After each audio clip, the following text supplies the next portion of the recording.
"This dress isn't for you," she said. Mafia boss smirked. "Then take it off for me."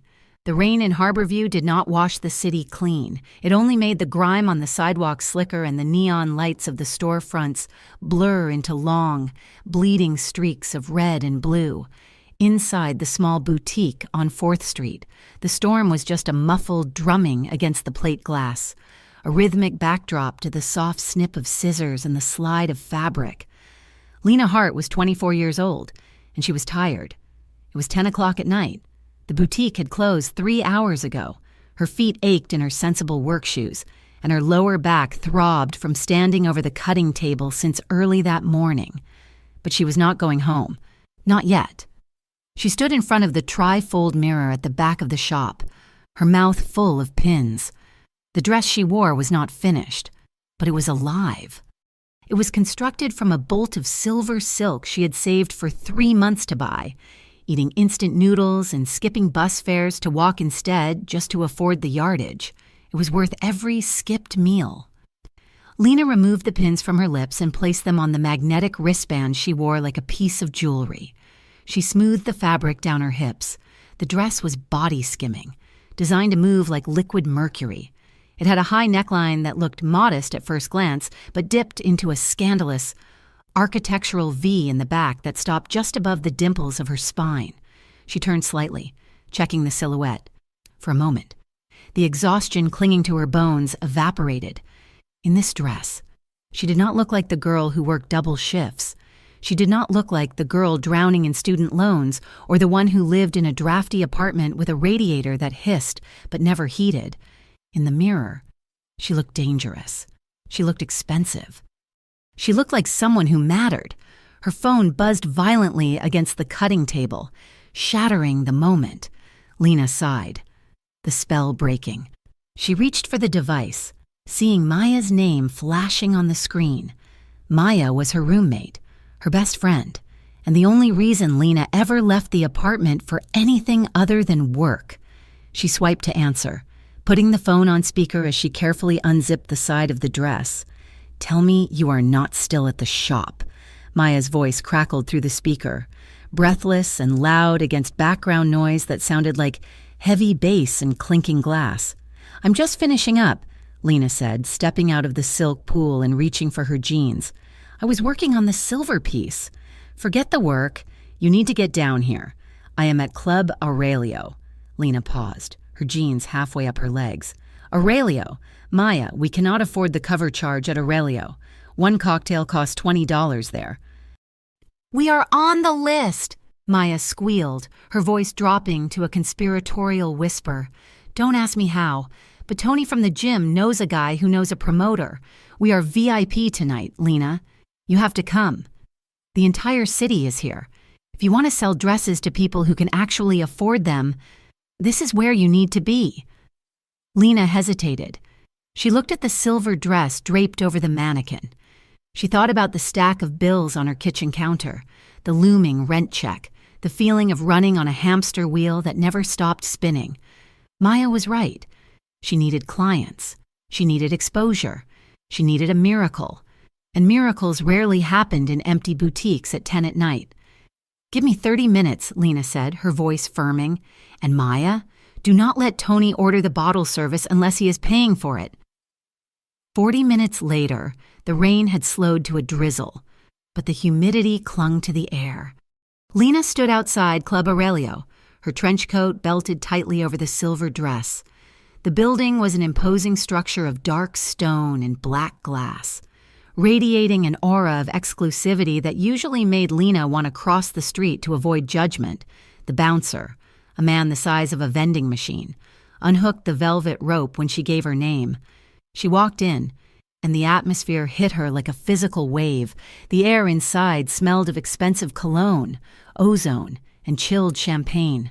The lighting was low and amber, designed to make everyone look beautiful and rich. The bass thrummed deep in the floorboards, vibrating up through the soles of her heels. Lena unbelted her coat and checked it at the cloakroom. When she turned back to the main room, revealing the silver dress, she felt the shift in the air. Heads turned. It wasn't just the dress. It was the way it fit her. In a sea of store-bought sequins and black mini dresses, the liquid silver stood out. It caught the amber light and held it. Lena lifted her chin, channeling the confidence she had felt in the mirror. She wasn't just a guest here. She was a designer. This was her billboard. She found Maya near the main bar, waving a martini glass frantically. "Oh my God!" Maya shouted over the music, grabbing Lena's hands. "Look at you! You look like a movie star. I told you coming here was a good idea." "It is loud," Lena said. Though she couldn't help but smile, the energy was infectious. "Who are all these people?" "Investors, models, trust fund kids, the usual," Maya said, scanning the room. "Just smile and look mysterious." Lena took a sip of the water she ordered. She wasn't spending $15 on a drink, and leaned against the mahogany bar, watching the crowd.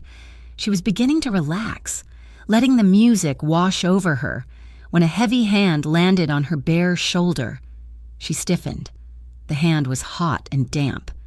"Nice dress," a voice slurred close to her ear. The smell of stale bourbon was overwhelming. "Even nicer view from the back."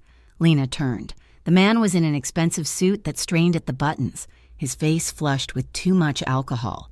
He smiled, a wet, predatory grin that made her stomach turn. "Thank you," Lena said coolly, stepping out from under his hand. "Please do not touch me."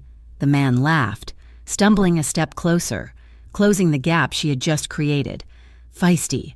I like that. Come on, sweetheart, let me buy you a drink. You look like you could use a real drink, not that water." He reached for her again, his fingers aiming for her waist. Lena didn't think. She reacted. Years of dodging creeps on late-night subway rides had honed her reflexes. She planted her feet and shoved his chest hard with the heel of her hand. "I said back off," she said, her voice cutting through the thumping bass. It wasn't a scream, it was a command. The man stumbled back, looking more shocked than hurt. He blinked, his face darkening with sudden anger. "You little—" He never finished the sentence. Before Lena could brace herself for retaliation, two shadows materialized out of the crowd. They were men in black suits, moving with terrifying silence and coordination. One of them grabbed the drunk man's arm, twisting it behind his back with practiced ease, while the other stepped between him and Lena like a human shield. "Is there a problem here, sir?" the security guard asked, his tone polite but final. "She pushed me," the drunk man sputtered, trying to struggle. "I was just talking to her." "It looked like you were bothering the lady," the guard said. "You are leaving. Now." Within seconds, the man was escorted away toward the exit, his protests swallowed by the music. Lena stood there, her heart hammering against her ribs, smoothing the silk of her dress. She hadn't expected help. She certainly hadn't expected military-grade intervention. She looked at the guard who had remained. "Thank you. I could have handled him, but I appreciate it." The guard nodded, his face impassive. "Mr. Morelli does not tolerate disrespect in his establishment." "Mr. Morelli?" Lena asked. The guard didn't answer. He simply tilted his head upward. Lena followed his gaze. Above the main dance floor, there was a VIP balcony enclosed in glass, accessible only by a private staircase. Standing at the railing, looking down at the chaos below like a king surveying his subjects, was a man. He was tall. Even from this distance, she could tell he was tall. He wore a black suit that fit him with a precision that screamed bespoke tailoring. His hair was dark, swept back from a face that was all sharp angles and shadows. He wasn't looking at the dancers. He wasn't looking at the bar. He was looking directly at her. His gaze was intense, heavy, and unreadable. It felt like a physical weight pressing against her skin. He didn't smile. He just watched, his hand resting casually on the railing, a glass of dark liquid in his fingers. Lena felt a shiver chase itself down her spine that had nothing to do with the air conditioning. "Lena," Maya hissed, appearing at her elbow again, her eyes wide. "Do not stare." "Who is that?" Lena asked, though she couldn't tear her eyes away. The man on the balcony took a slow sip of his drink, never breaking eye contact with her. "That," Maya whispered, pulling Lena closer so no one else could hear, "is Dante Morelli." The name landed like a stone. Lena had heard the name. Everyone in Harborview had heard the name. Dante Morelli owned the clubs, the shipping docks, and half the real estate in the downtown district. But the rumors whispered in coffee shops and laundromats said he owned much more than that. They said the Morelli family didn't just do business. They were the law in the shadows. They said he was ruthless. They said he was a mafia boss. The Dante Morelli? Lena whispered back, her throat suddenly dry. Yes, and he never comes down to the floor, Maya said, looking nervous. Lena, why was security talking to you? What happened? Nothing, Lena said, tearing her gaze away from the balcony. Just a drunk guy. Let's go to the other side of the room. She tried to lose herself in the crowd again, but the feeling of being watched persisted. It prickled at the back of her neck. Every time she laughed at something Maya said, it felt forced. She was hyper-aware of the shadows, of the men in suits standing by the exits, of the power that seemed to radiate from that upper balcony. 20 minutes later, the crowd near the bar parted. It wasn't a shove. It was a ripple effect. People instinctively moving out of the way of something dangerous. The air shifted. The temperature seemed to drop. Lena turned from the bar, her water glass halfway to her mouth, and froze. Dante Morelli was standing 6 feet away. Up close, he was devastating. He was older than her, perhaps in his early 30s, with lines of experience etched around his eyes and mouth. His eyes were dark, nearly black, and they held a calm, terrifying intelligence. He didn't look like the men Lena was used to dealing with, boys trying to be men. He looked like a weapon sheathed in silk. He walked toward her, his movements fluid and silent. The noise of the club seemed to fade into a dull roar in the background. He stopped just inside her personal space. He smelled of rain, expensive tobacco, and something clean and sharp, like cedar. The dress, he said. His voice was a deep baritone, rough around the edges, like velvet dragged over gravel. It wasn't a question. Lena gripped her glass tighter. She lifted her chin, refusing to be cowed by his height or his reputation. What about it? Dante's eyes traveled slowly down the length of her body, taking in the silver silk, the way it clung to her curves, the stitching she had agonized over. It wasn't a lewd look, it was analytical, possessive. It is unique, he said, his eyes returning to hers. I have not seen it in the catalogs or on the runways. Who designed it? Lena felt a spike of defensiveness. She knew what men like him thought. They thought everything had a price tag. They thought women were just ornaments to be draped in expensive things. She was working 2 jobs to pay for the fabric on her back. She wasn't just another pretty thing in his club. I made it myself, she said, her voice steady despite the racing of her heart. Dante raised an eyebrow, a flicker of surprise crossing his stoic features. You made it? Yes, Lena said. I am a designer. It is beautiful, he said softly. He took a step closer. The air between them crackled with static electricity. It fits you. Perfectly. The compliment felt intimate, too heavy for a stranger. Lena felt the heat rising in her cheeks. She needed to establish a boundary. She needed to remind him and herself that she wasn't part of his world. She wasn't one of the women who lined up to catch the eye of a rich, dangerous man. She straightened her spine, looking him dead in the eye. Thank you, Mr.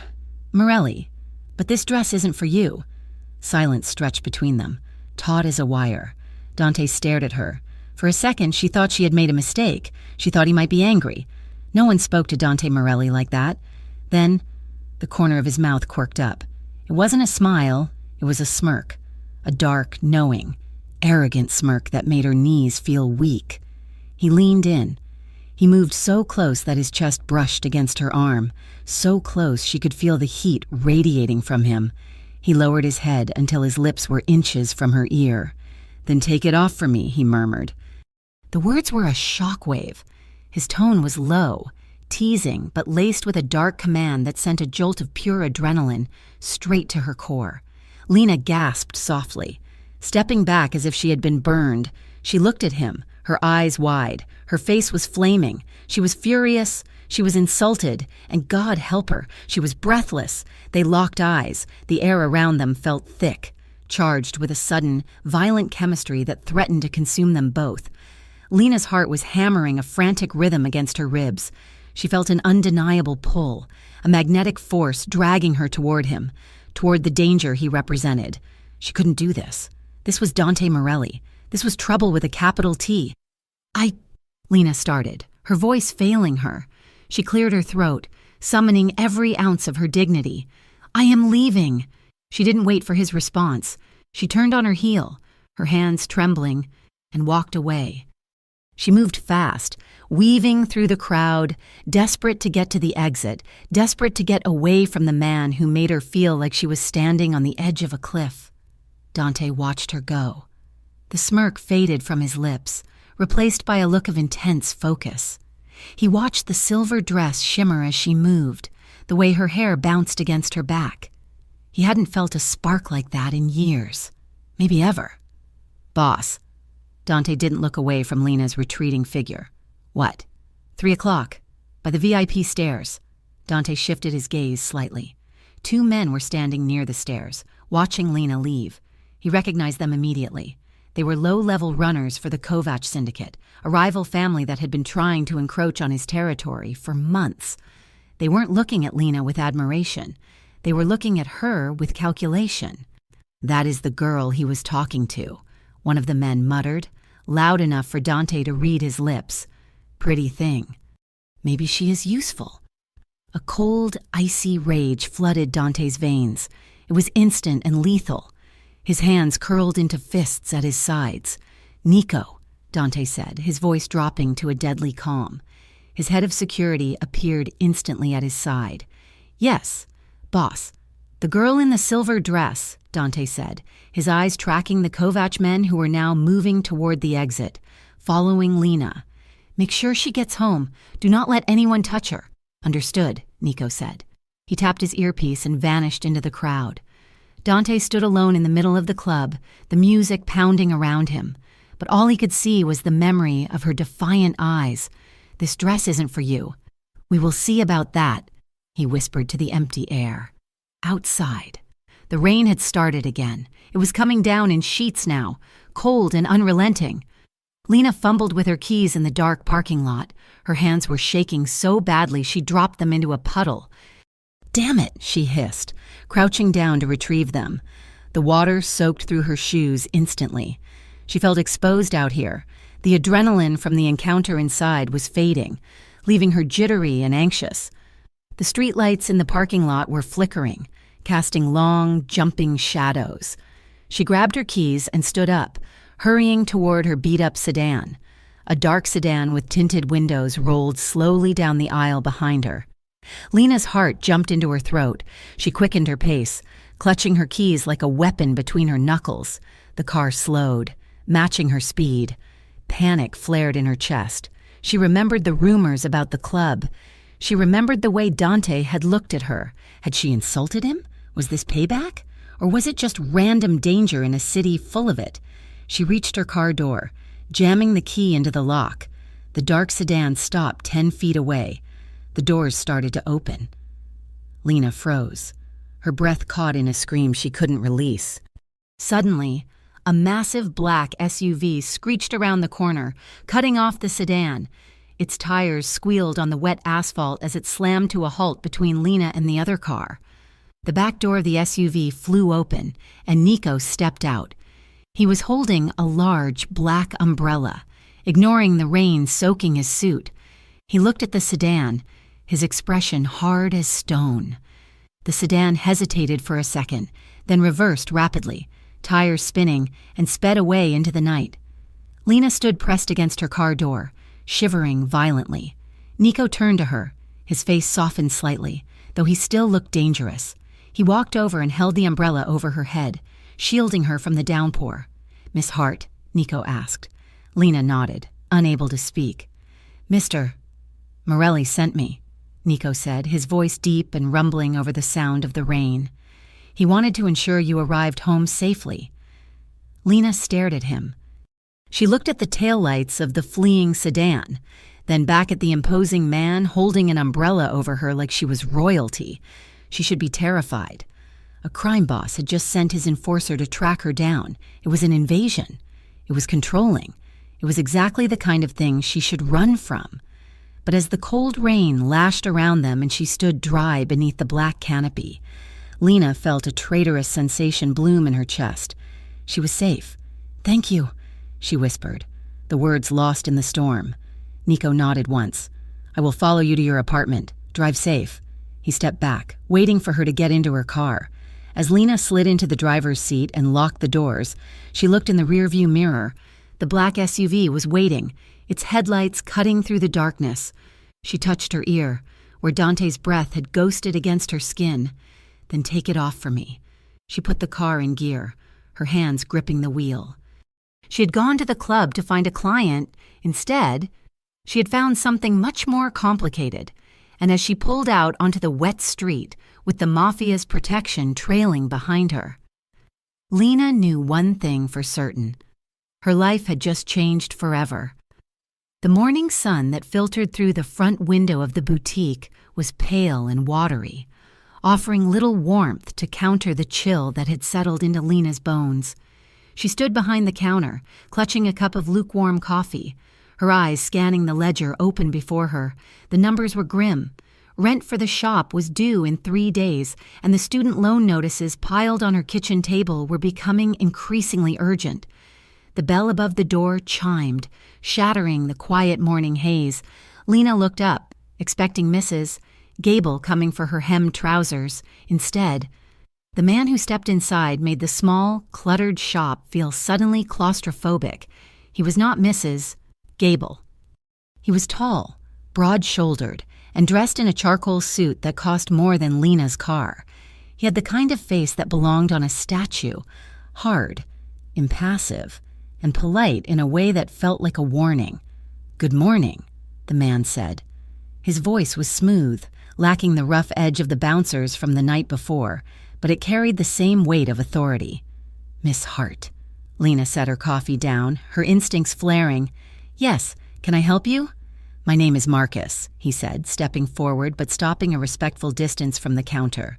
He placed a sleek black briefcase on the glass surface. "I am the executive assistant to Dante Morelli." The name sucked the air out of the room. Lena stiffened, her hands gripping the edge of the counter until her knuckles turned white. The events of the previous night, the club, the intense stare, the men in the parking lot, came rushing back. "If this is about last night," Lena said, her voice tighter than she intended, "I already thanked the security guard. I do not need anything else." Marcus offered a small, practiced smile that didn't reach his eyes. "Mr.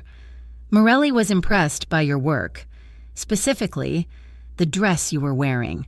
He clicked the latches of the briefcase open. "Mr. Morelli is in need of a private fashion consultant, someone to handle the wardrobe for him and his senior associates, tailoring, custom designs, fabric selection. He prefers to keep such matters in-house." Lena stared at him. "He wants to hire me?" "He wants to retain you exclusively for his private circle," Marcus corrected. He pulled a thick document from the case and slid it across the glass. "This is a standard independent contractor agreement. It outlines the duties, the non-disclosure agreement, and the compensation." Lena looked down at the paper. Her eyes snagged on the figure printed at the bottom of the first page. $25,000 up front as a retainer. Her heart skipped a beat, then hammered against her ribs. That money would clear her credit card debt. It would pay her rent for a year. It would buy her freedom from the crushing anxiety that woke her up at 3 a.m. But it was blood money. She knew who Dante Morelli was. Everyone knew. "I cannot take this," Lena said, pushing the paper back. "I am a fashion designer, not a mob wife stylist. I do not want to get involved in whatever business Mr. Morelli runs." Marcus did not blink. "Mr. Morelli runs a legitimate business empire consisting of real estate, shipping, and hospitality. This contract is for design services only. You would be paid to make suits." "Miss Hart. Not to drive getaway cars." Lena bit her lip. Looking at the number again, it was a lifeline. But lifelines in movies usually came with a hook. "I have conditions," she said, surprising herself with the steadiness of her voice. Marcus tilted his head. "Name them." Strictly professional, Lena said, counting off on her fingers. I design clothes, I take measurements, I source fabrics. That is it. No escort duties, no parties, no late-night errands that involve delivering packages I cannot look inside. And if I feel unsafe at any point, I walk away with no penalty. Marcus studied her for a long moment, as if re-evaluating her. Then he pulled a pen from his pocket and made a note in the margin of the contract. Agreed, he said. Mr. Morelli values professionalism above all else. He's looking for a tailor, Miss Hart, not a companion. He turned the document back to her and held out the pen. Lena looked at the pen, then at the empty shop around her, then at the pile of bills by the register. She took a deep breath, picked up the pen, and signed her name. Welcome to the team, Marcus said, snapping the briefcase shut. Grab your sketchbook. We're going to the penthouse. The drive to the penthouse was silent. The elevator ride up from the private garage was smooth and unnervingly fast when the doors slid open. Lena stepped into a world that was starkly different from the chaotic, velvet-draped luxury of the club below. Dante's office was a fortress of glass and steel. The walls were floor-to-ceiling windows overlooking the gray, rain-swept harbor. The furniture was low and Italian, black leather and chrome. There were no personal photos, no clutter, no warmth. It was a space designed for power, not comfort. But what struck Lena most was the tension. There were men standing at the ends of the hallway and near the elevator doors. They wore suits, but they didn't look like office workers. They stood with their hands clasped in front of them, eyes scanning constantly. The silence in the penthouse was heavy, like the air before a thunderstorm. Right this way, Marcus said, leading her toward a set of double mahogany doors. He knocked once and opened the door. Dante Morelli was standing behind a massive desk, reading a file. He looked up as they entered. Without the dim lighting of the club, he was even more intimidating. The daylight revealed the sharp intelligence in his eyes and the hard set of his jaw. He wore a white dress shirt with the top button undone, sleeves rolled up to his elbows, revealing forearms that looked strong enough to break things. Miss Hart, Dante said. He closed the file and walked around the desk. I see Marcus was persuasive. The money was persuasive, Lena said, clutching her sketchbook to her chest like a shield. And the boundaries we agreed on. Dante stopped a few feet from her. A flicker of amusement crossed his face. Marcus tells me you are a negotiator. Good. I like people who know their worth. He gestured to the sitting area where a low table was cleared. Show me what you can do. Lena hesitated, then moved to the table. She opened her portfolio, spreading out her sketches. She expected him to glance at them and nod, treating this as a whim. Instead, Dante sat down and studied them with an intensity that unnerved her. He picked up a sketch of a tuxedo with a shawl collar. The lapel here, he said, tapping the paper. It is too wide. For a man with broad shoulders, this draws the eye out too far. It needs to be tapered to create a cleaner vertical line. Lena blinked. You know about tailoring? I know about presentation, Dante said, looking up at her. In my world, perception is reality. If a man looks sloppy, he is perceived as weak. If he looks outdated, he is perceived as slow. A suit is armor, Miss Hart. It has to fit the war you are fighting. He wasn't just a thug in a suit. He was a tactician. Lena felt a grudging spark of respect. She pulled out another sketch, one she had drawn that morning, a dark suit with subtle, reinforced stitching along the shoulder seams and a lining meant for movement. I thought of this for you, she said, sliding it toward him. It is cut for mobility. The fabric is a wool-silk blend, matte finish so it does not catch the light in, darker environments, and the stitching here frames the shoulders without adding bulk. Dante looked at the drawing. He stayed silent for a long time. Then he stood up and moved behind her. Lena froze. She could feel him standing directly at her back. He wasn't touching her, but the heat of his body was palpable. She could smell that same scent from the night before, rain and cedar. He leaned over her shoulder to point at the sketch. His arm brushed against her sleeve. His chest was inches from her back. This vent, he said, his voice low and vibrating near her ear. Make it a double vent. It allows for easier access to the waist. Lena knew exactly why he needed access to his waist, a holster. She swallowed hard, her throat dry. Right, double vent for access. She tried to make a note on the paper, but her hand was unsteady. Dante's proximity was overwhelming. It wasn't just fear, it was a magnetic, physical pull that made her skin prickle. "Do you need to measure me?" Dante asked. He stepped back, giving her space, but the air between them remained thick.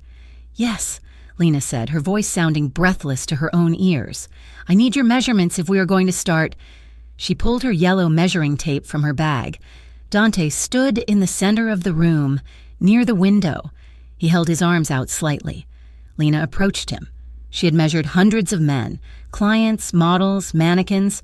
It was a mechanical process, but this felt different. She stepped in close. She had to encircle his chest with her arms to pass the tape around him.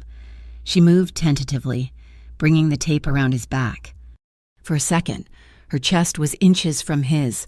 She could see the steady pulse in his throat. "Arms down," she whispered. He lowered his arms. The movement brought him even closer. She tightened the tape across the widest part of his chest, reading the number. 44, she murmured, writing it down on her pad. She moved to his arm. She held his wrist with one hand and ran the tape up to his shoulder with the other. His muscles were hard as iron beneath the cotton of his shirt. When her fingers brushed the inside of his bicep, he flinched, a microscopic tensing of the muscle. Lena looked up. Dante was watching her face. His eyes were dark, dilated. He wasn't looking at the tape. He was looking at her lips, then her eyes. He stood perfectly still, like a predator waiting for the right moment to strike, or perhaps like a man exercising supreme restraint. Her hand lingered on his arm. The silence in the room was deafening. It was a charged, heavy silence that spoke of things they weren't allowed to say. Lena felt a flush creeping up her neck. She wanted to step back, but she also wanted to lean forward. "Turn around," she said, her voice trembling slightly. "I need the shoulder width." Dante held her gaze for 1 second longer than necessary before slowly turning his back to her. Lena let out a breath. She didn't realize she'd been holding. Her hands were shaking as she finished the measurements. "We are done," she said quickly, stepping away and shoving the tape back into her bag. I will get some fabric swatches." Dante turned back to face her. He looked composed, but there was a tension in his shoulders that hadn't been there before. "Fine," he said. "Marcus will show you the guest suite. You can set up your workspace there." Lena nodded and practically fled the room. Later that afternoon, the sky outside had turned a bruised purple as evening approached. Lena was in the guest suite, which had been converted into a temporary studio for her. She was organizing fabric swatches, trying to focus on textures and thread counts, but her mind kept drifting back to the feeling of Dante's eyes on her. She needed water. She walked out into the hallway, heading toward the kitchen area Marcus had shown her. As she passed the open door of a conference room, she heard Dante's voice. It was different from the voice he used with her. It was colder, devoid of any humanity. Lena slowed her steps, hugging the wall. "I do not care about the delay," Dante was saying. "Tell Kovac that if his shipment crosses the southern route again, I will not seize it. I will burn it." There was a pause. "No," Dante continued, his tone dropping to a chilling register. "We do not negotiate territory that is already ours. Send the message tonight and make sure it is loud. I want the cleanup crew on standby in case they are stupid enough to retaliate." Lena stopped breathing. Cleanup crew. Burn it. This was the reality. The man who critiqued lapel widths and smelled like cedar was also a man who ordered violence over the phone as easily as ordering a pizza. A cold knot of fear tightened in her stomach. She wasn't just designing suits. She was dressing a wolf in sheep's clothing. She hurried past the door, terrified he would see her, and retreated to the safety of the studio. An hour later, the penthouse was quiet. The staff had largely gone, leaving only the night security detail. Lena was packing up her bag, ready to escape back to her normal, safe, poverty-stricken life. Leaving so soon? She jumped. Dante was leaning against the doorframe of the studio. He had shed his jacket and tie, the top 2 buttons of his shirt undone. He looked tired. The monster she had heard on the phone was gone, replaced by a weary man rubbing his temple. "It is late," Lena said, clutching her bag. "I have a shift at the bar tomorrow." "Stay for 10 minutes, Dante said. It wasn't a command. It was a request. "I need to finalize the fabric for the charity gala suit. I do not have time tomorrow." Lena hesitated. Her brain screamed leave, but her feet stayed planted. 10 minutes. They stood on the balcony of the penthouse. The rain had stopped, leaving the city below scrubbed clean and glittering with lights. The wind was cool, blowing strands of hair across Lena's face. Dante held 2 swatches of black wool, one midnight blue, one true charcoal. "The charcoal," Lena said, pointing. "It absorbs the light better. It looks stronger." Dante nodded, placing the swatches on the railing. He didn't move to go back inside. He looked out at the city, his hands gripping the metal rail. "You said you wanted your own label," he said, not looking at her. "I did," Lena said, surprised he remembered. "Why?" "Because I want to make things that last," Lena said, looking out at the skyline. "Fashion is usually so temporary." "Fast? Cheap? I want to make things that people keep, that make them feel armored, like you said." Dante turned his head to look at her. "To create something permanent." "Yes," Lena said. "What about you? Did you always want this?" She gestured vaguely at the penthouse. "The city? The empire?" Dante let out a short, dry laugh. "No one wants this. Lena, you were born into it, or you were dragged into it." "I took it because the alternative was watching my family be destroyed." He looked back at the city, his expression guarded. "I have 1,000 people who work for me. I have politicians in my pocket, but I cannot remember the last time I had a conversation with someone who didn't want something from me." He sounded incredibly lonely. Lena felt the fear from earlier softening into something dangerous. Empathy. She understood loneliness. She understood the weight of responsibility, even if her burden was debt and his was an empire of crime. "I do not want anything from you," Lena said softly, "except for you to stand still while I measure you." Dante looked at her. A genuine softness touched his eyes, breaking the hard mask of the dawn. "That is a start." "I should go," Lena said, the intimacy of the moment becoming too much. "I will walk you out," Dante said. They walked to the elevator in silence. Dante pressed the button. The arrow lit up, but the doors didn't open. A mechanical whirring sound ground to a halt, followed by a heavy clunk. Dante sighed, pressing the button again. Nothing. "The storm must have tripped a breaker in the main shaft," he muttered. "It happens. It will reset in a minute." They were standing in the hallway. It was narrow. The silence returned, but this time it wasn't cold. It was heavy with the memory of the balcony, the measurements, the shared look. Dante leaned his shoulder against the wall, turning to face her. He was close. Too close. "Lena," he said. She looked up at him. "Yes? That dress," he said quietly. His voice was low, intimate in the quiet hallway. "The silver one. What about it?" Lena breathed. "I lied," Dante said. His gaze dropped to her mouth, then back to her eyes. "I said it was beautiful. That was not the right word. It haunts me. I closed my eyes last night and I could still see you in it. I could still see the way you looked at me when you told me it wasn't for me." Lena felt her heart slam against her ribs. Her cheeks burned. Her body reacted instantly, a flush of heat sweeping through her veins. He was telling her he wanted her. There was no other way to interpret it. He shifted, pushing off the wall. He took a half step toward her. Lena stood paralyzed, her back to the elevator doors. She wanted him to stop. She wanted him to keep coming.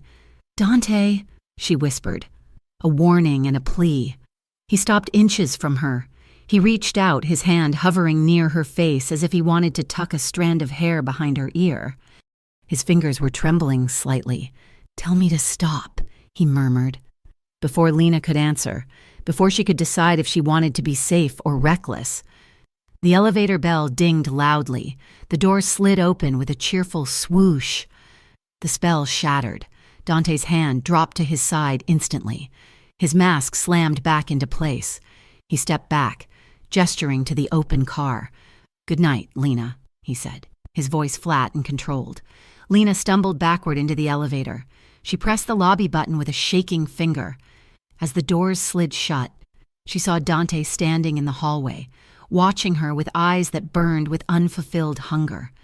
She leaned against the back wall of the elevator as it descended, pressing her cool hands to her burning cheeks. She had signed a contract for business. But as the floor numbers ticked down, Lena knew she was in far deeper than she had ever intended to be.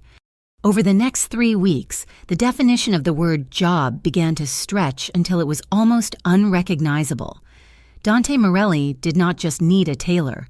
He seemed to need a shadow who happened to carry a pincushion. He brought Lena everywhere.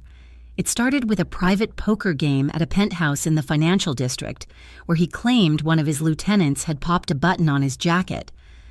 Lena fixed it in 5 minutes, but Dante insisted she stay for the catering and the networking.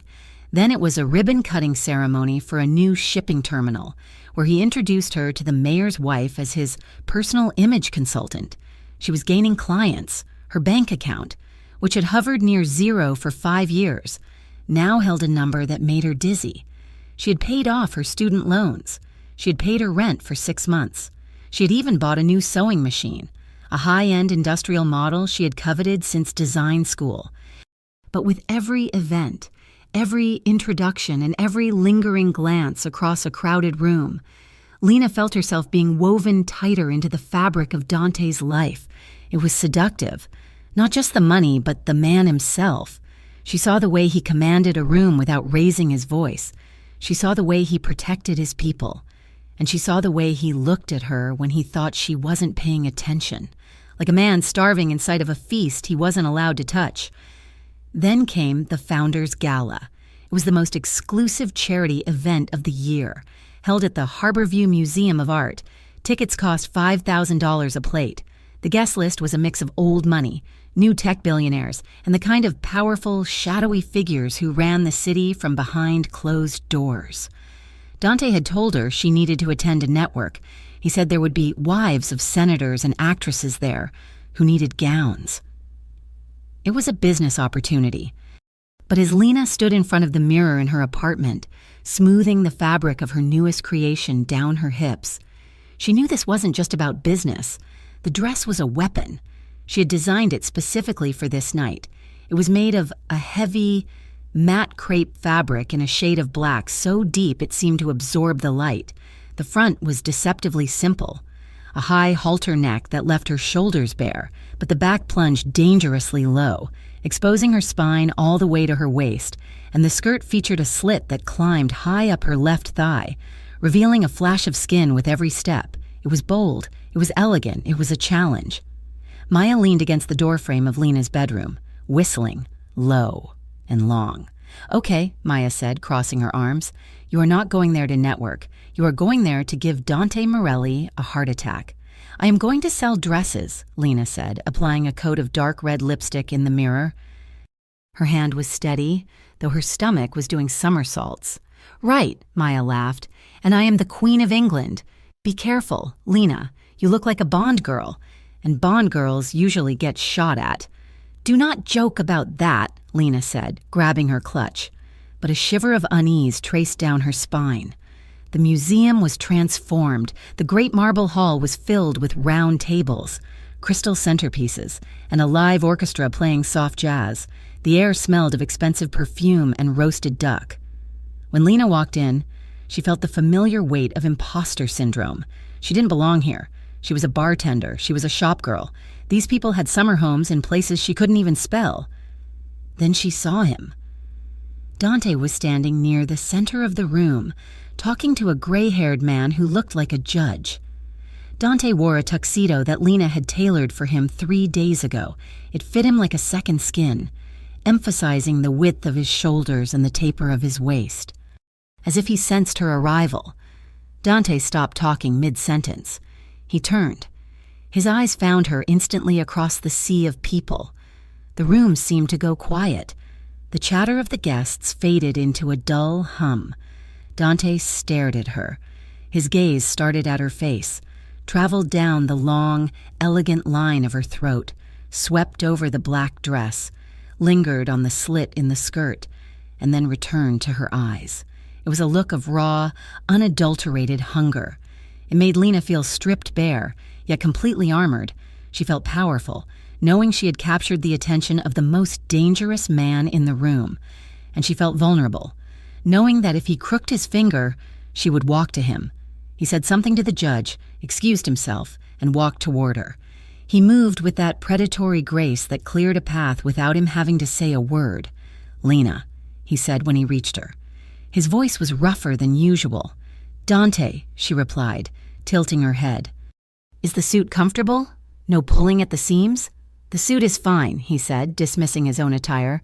He took a step closer, invading her personal space in that way he always did, creating a private world in the middle of a public gala. "You look—" He stopped, searching for the word. He shook his head slightly, as if the word didn't exist in English. "You are going to be the death of me," he murmured, his eyes dark.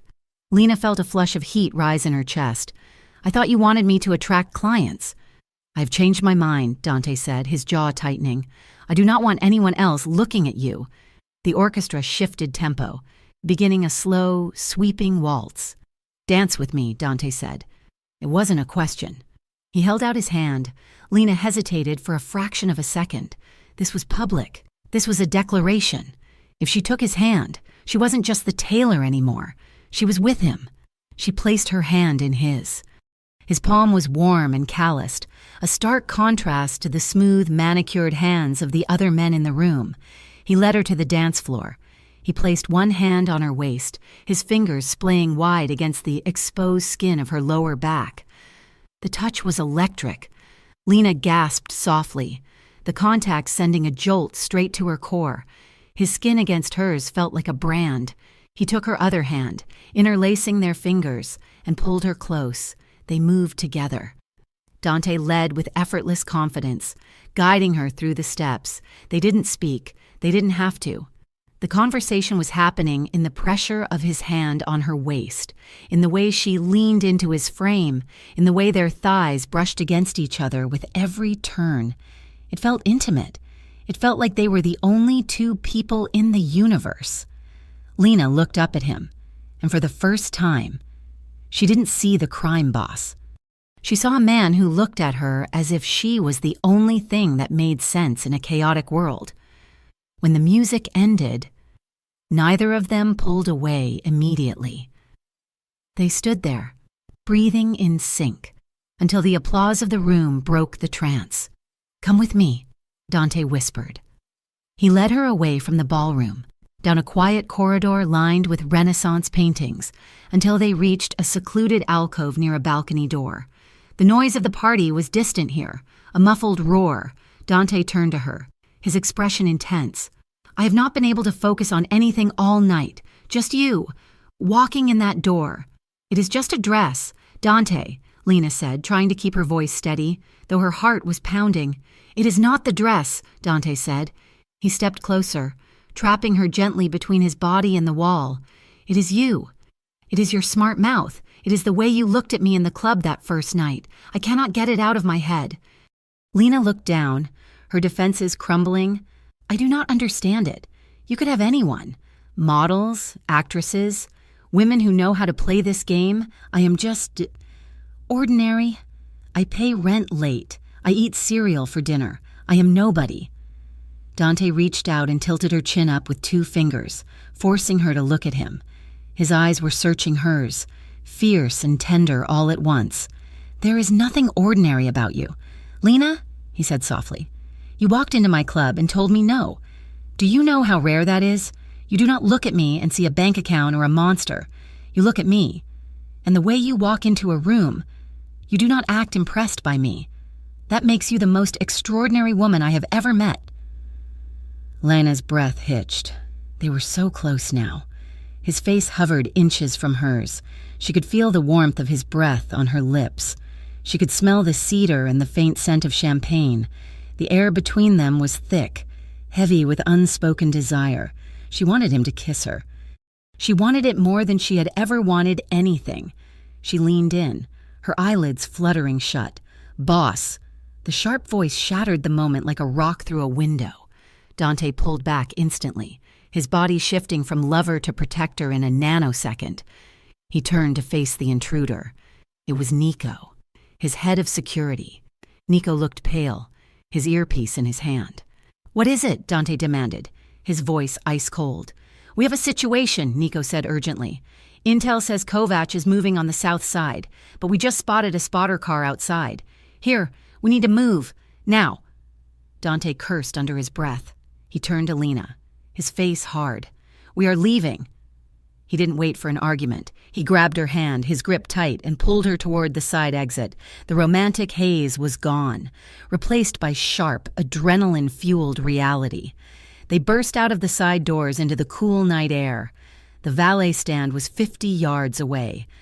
Dante's motorcade was already idling, engines purring. "Get in the car," Dante ordered, guiding her toward the middle armored SUV. They were 10 feet from the car when the night exploded. A screech of tires tore through the air. A dark sedan roared past the museum entrance, moving too fast. "Down!" Nico screamed. Dante didn't hesitate. He didn't look for cover for himself. He spun around, grabbing Lena and hauling her hard against his chest, spinning his body so that his broad back was facing the street. He curled around her, burying her head into his shoulder, making himself a human shield. Pop, pop, pop, pop. The sound was distinct. Gunshots, not like in the movies, sharper, flatter, terrifyingly real. Glass shattered nearby. A bullet struck the window of the car next to them, sending a spray of safety glass raining down like jagged diamonds. Lena felt Dante flinch as a shard skittered off his jacket, but he didn't move. He held her crushed against him, his hand gripping the back of her head, his heart hammering against her ear like a frantic bird. "Go! Go! Go!" Nico was shouting. Security returned fire, their weapons booming louder than the attackers. The sedan fishtailed and sped off into the night, tires smoking. "Into the car!" Dante roared, practically throwing Lena into the back seat of the SUV. He dived in after her, and the heavy door slammed shut, sealing them in. "Drive!" Dante yelled at the driver. The SUV peeled out, tires biting into the asphalt. Lena sat in the leather seat, gasping for air. Her ears were ringing. She looked at Dante. He was checking her frantically, his hands running over her arms, her face. "Are you hit?" he demanded, his eyes wild. "Lena, look at me. Are you hurt?" No," Lena stammered, shaking. She brushed glass fragments from her hair. "I am okay. Dante, that was—" "I know," he said grimly. He sat back, his face turning into a mask of pure fury. He pulled out his phone and started barking orders, unleashing a war on the city streets. The ride back to the club was a blur of speed and shouting. When they finally arrived, Dante swept her through the back entrance, past the confused staff, and up the private elevator to the penthouse. As soon as the doors closed, sealing them in the safety of his office, the shock wore off, and the anger set in. "You knew!" Lena yelled, her voice cracking. She threw her clutch onto the sofa. "You knew they were coming!" Dante spun around, pacing like a caged tiger. "I did not know they would hit the museum. I would never have taken you there if I knew." "You could have died!" Lena screamed at him. She was shaking violently now, the adrenaline crashing through her system. "You stood in front of me. You used your body as a shield. What is wrong with you?" "I protected you," Dante roared back, his voice echoing off the glass walls. "That is my job. I did not ask for protection." Lena shouted, stepping into his space, her eyes bright with unshed tears. "I asked for a job. I'm designing suits. Dante, I'm not supposed to be dodging bullets. I saw the glass hit you. I thought you were shot." Her voice broke on the last word, the anger drained out of her, leaving only raw, naked terror. "I thought I watched you die," she whispered. The silence that followed was deafening. Dante stopped pacing. He looked at her, seeing the trembling in her hands, the fear in her eyes. The fury drained from his face, replaced by a look of profound regret. He walked over to her slowly. "Come here." He led her away from the main office into a smaller, quieter sitting room. He sat her down on a velvet love seat and knelt in front of her. "Look at me," he said softly. Lena looked at him. Her hands were shaking so hard she couldn't clasp them together. Dante reached out and took her hands in his. His large, warm hands engulfed hers. He began to rub his thumbs over her knuckles, a slow, rhythmic motion. "Breathe," he instructed, his voice low and steady. "In, out, just listen to my voice. You are safe. We are here. No one is getting in." He kept talking, a low stream of nonsense and reassurance, grounding her. He rubbed warmth back into her cold fingers, slowly. The shaking in Lena's limbs began to subside. Her breathing slowed, matching the rhythm of his thumbs on her hands. Dante leaned forward and rested his forehead against hers. It was a gesture of immense intimacy. They stayed like that for a long moment, eyes closed, just breathing the same air. The barrier between them, the boss and the employee, the criminal and the civilian, had been obliterated by the gunfire. "I'm sorry," Dante whispered against her skin. "I should have kept you safe. I failed." "You saved my life," Lena whispered back. She opened her eyes. He was so close. The adrenaline was still humming in her blood, but now it was shifting, turning into something else, something desperate. She didn't think. She just needed to feel that he was alive. She leaned forward. Dante cupped her face in his hands. He hesitated for a heartbeat, his eyes scanning hers, asking for permission. Lena closed the distance. Their lips met. It wasn't like in the movies. It wasn't polite. It was a collision.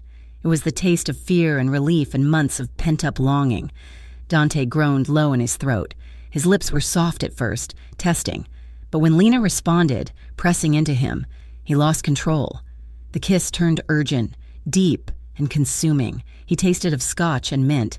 Lena's hands found their way into his hair, gripping the dark strands, pulling him closer. She needed to be as close as possible. She needed to erase the space between them. Dante rose from his knees, pulling her up with him. His arms swept around her waist, crushing her against his chest, the same chest that had shielded her from a bullet an hour ago. His hand glided up her back, tracing the exposed skin along her spine, his fingers hot and possessive. Lena made a soft sound against his mouth, her body arching into his. She could feel the hard, steady thud of his heart against her breast. It was beating as fast as hers. The kiss deepened, becoming a desperate language of its own. His tongue swept into her mouth, claiming her. Lena felt dizzy, overwhelmed by the sheer intensity of him. This was fire. This was drowning. This was everything she had been warned against, and it was the only place she wanted to be. His hand tangled in her hair, tilting her head back to deepen the angle. For a moment, the world outside didn't exist. There was no Kovac, no guns, no debt. There was only Dante, and the way his hands felt on her body. Then, abruptly, Dante pulled back. He broke the kiss, gasping for air. He gripped her shoulders, putting a few inches of space between them. His chest was heaving. His eyes were blown wide, black with desire, but there was a war raging behind them. "Lena!" he rasped, his voice wrecked. Lena stared at him, her lips swollen, her heart hammering against her ribs. She reached for him, but he held her steady, keeping her at arm's length. "We have to stop," he whispered. He closed his eyes tightly for a second, fighting for control. "If we keep going now, I will not be able to stop. I will take you right here, and I will not be gentle." The words hung in the air, heavy and charged. Lena looked at him. She saw the raw need in his face. She saw the predator he held on a leash, and she realized that they had crossed a line that could never be uncrossed. "Dante," she breathed. He stepped back, putting a definitive distance between them. He ran a hand through his hair, looking shaken. "Go to the guest room," he said, his voice rough. "Lock the door. I will have Nico stand guard outside. You are safe here." He turned away, unable to look at her, walking toward the window to stare out at the city that had tried to kill them. Lena stood alone in the center of the room, her body still humming from his touch, the taste of him still on her lips. She wrapped her arms around herself, realizing with a terrifying clarity that the danger outside was nothing compared to the danger of falling in love with Dante Morelli. The tension in Lena's apartment was thicker than the humidity that hung over Harborview in late August. It had been 3 days since the shooting at the gala, 3 days since Dante had kissed her in his penthouse, and 3 days since Lena had returned to her normal life with a security detail parked down the street. She was sitting at her small kitchen table, sketching furiously, trying to drown out the memory of Dante's hands on her waist with the scratch of graphite on paper. Maya slammed the refrigerator door, the sound making Lena jump. "You've been staring at that same sleeve design for an hour," Maya said, leaning against the counter. She held a carton of orange juice, but she wasn't drinking. Her eyes were narrowed, sharp with worry. Lena didn't look up. "It is a complicated sleeve. Maya, it is not the sleeve," Maya said. She walked over and placed a hand on Lena's sketchbook, stopping the frantic movement of the pencil. "It is him. It is Dante Morelli." Lena sighed, finally meeting her friend's gaze. Maya looked tired, and beneath the annoyance, Lena saw genuine fear. "I am working for him. Maya," Lena said, trying to keep her voice even. "It is a contract, a lucrative one. I told you. The gala was an unfortunate incident. He protected me." "Protected you?" Maya's voice rose an octave. "Lena, people were shooting at you with automatic weapons. That is not a workplace hazard. That is a war zone. And do not think I haven't noticed the black SUV parked 3 doors down since Tuesday. He's just making sure I'm safe," Lena argued, though the defense sounded weak even to her own ears. Maya pulled out a chair and sat down, her expression serious. "Listen to me. I grew up in this neighborhood. I know stories about the Morelli family that they do not print in the newspapers. Men like Dante Morelli do not have girlfriends. Lena, they do not date. They possess. They take things, and they keep them until they break or until someone takes them away." "He's not like that," Lena said quietly. She thought of the way he had rubbed her knuckles to calm her panic, the way he had asked for permission before kissing her. "He is different. He is a crime boss," Maya said bluntly, "and you are a dressmaker. This is not a fairy tale. It is a tragedy waiting to happen. If you get too close to him, you are going to get burned. Or worse." Lena pulled her hand away, bristling. "I can handle myself." "Can you?" Maya asked softly. "Because from where I am sitting, it looks like you are already halfway gone." Later that afternoon, the knot of anxiety Maya had tied in Lena's stomach tightened. Lena drove to the industrial district on the edge of the city to visit her brother. Sam's garage was a cavernous, grease-stained building that smelled of oil and burnt rubber. Lena found him under the hood of a vintage muscle car, his face smeared with grime. "Hey, Lee," Sam grunted, wiping his hands on a rag as he walked over. He looked older than his 28 years, worn down by long hours and bad choices. "To what do I owe the pleasure? You come to lecture me about my cholesterol?" Lena forced a smile. "Just wanted to see you, and I wanted to tell you, I finally paid off the loan, the big one." Sam stopped wiping his hands. His eyes widened. "The student loan? All of it? How? Did you rob a bank?" "I got a big client," Lena said, leaning against a stack of tires. "A consulting gig, designing suits for a private firm."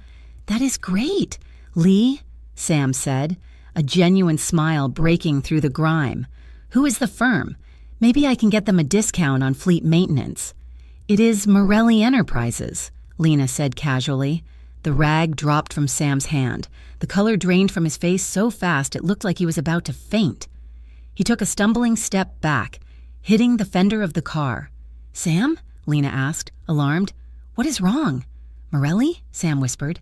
He looked around the empty garage as if the name itself summoned ghosts. "You are working for Dante Morelli?" "Yeah," Lena said, confused by his reaction. "I'm designing his wardrobe. Sam, you're shaking." Sam grabbed her shoulders, his grip painful. His eyes were wide and terrified. "You have to quit. Today, right now. You have to give the money back and walk away." "I cannot just walk away," Lena said, pulling back. "I signed a contract. Sam, you are scaring me." What is going on? Sam ran a hand through his greasy hair, breathing hard. 3 years ago, before I got this place, I did a job, just a transport job, moving some crates from the docks to a warehouse in the Heights. I did not ask questions. The money was good. He lowered his voice, leaning in close. It was a Morelli shipment. One of the crates went missing. I did not take it, I swear. But the guy who hired me, the things they did to him. Lena, I saw it. Dante Morelli does not just fire people. He erases them. He's not like that with me, Lena insisted. But Sam's fear was contagious. You are just a civilian to him, Sam hissed. You are leverage, or you are a toy. Either way, if you are in his orbit, you are in danger. Please, Lee, for me, yet get out while you can. Lena left the garage with her heart pounding.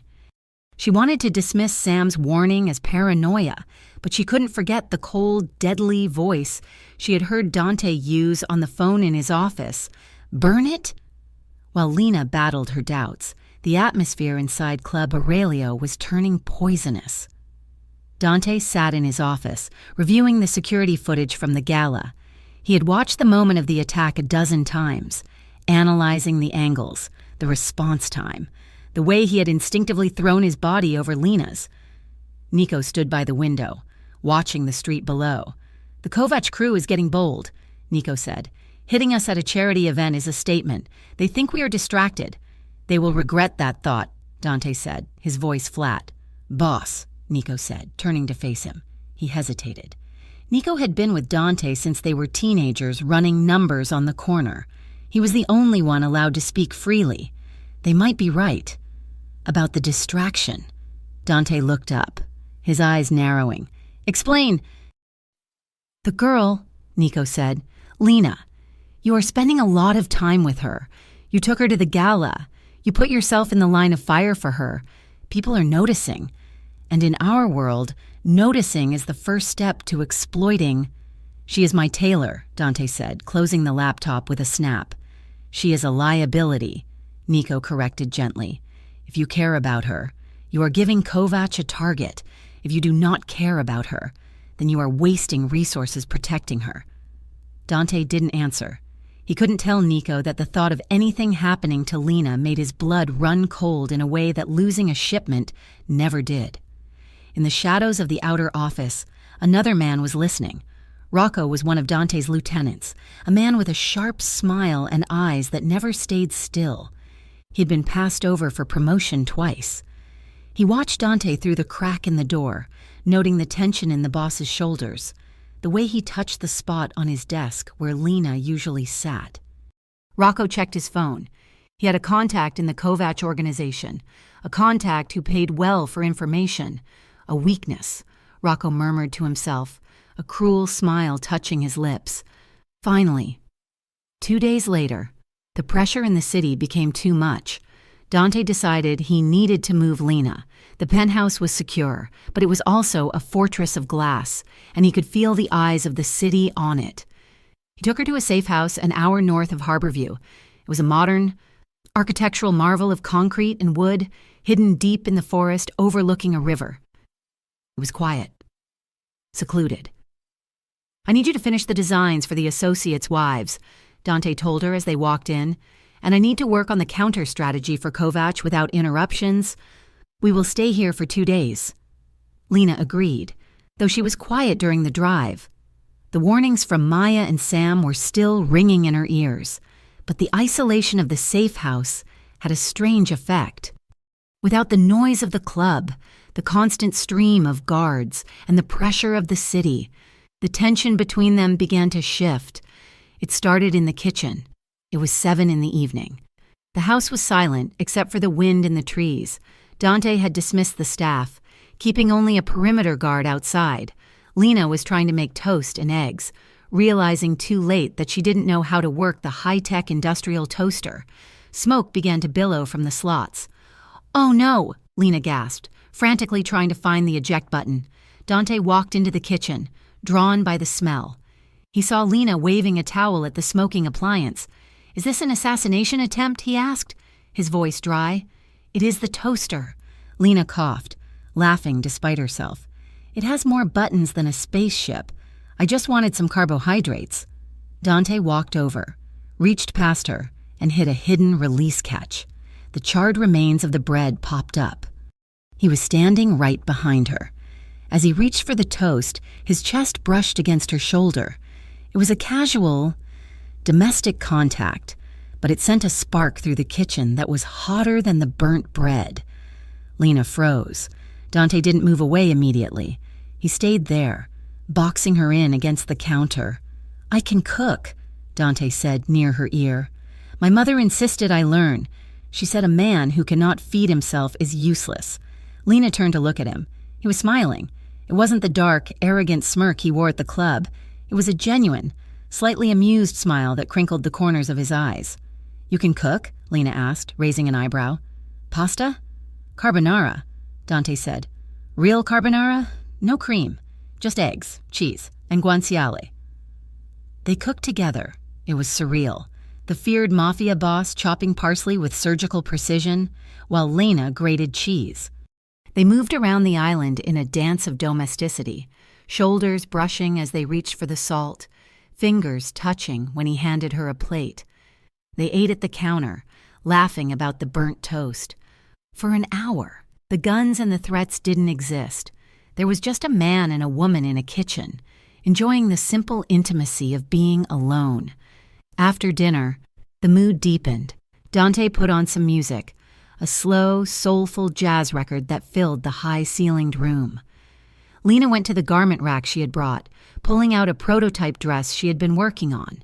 It was a deep emerald green, velvet with long sleeves and a neckline that plunged. "I need to check the movement on this," Lena said, holding it up. "The fabric is heavier than I thought."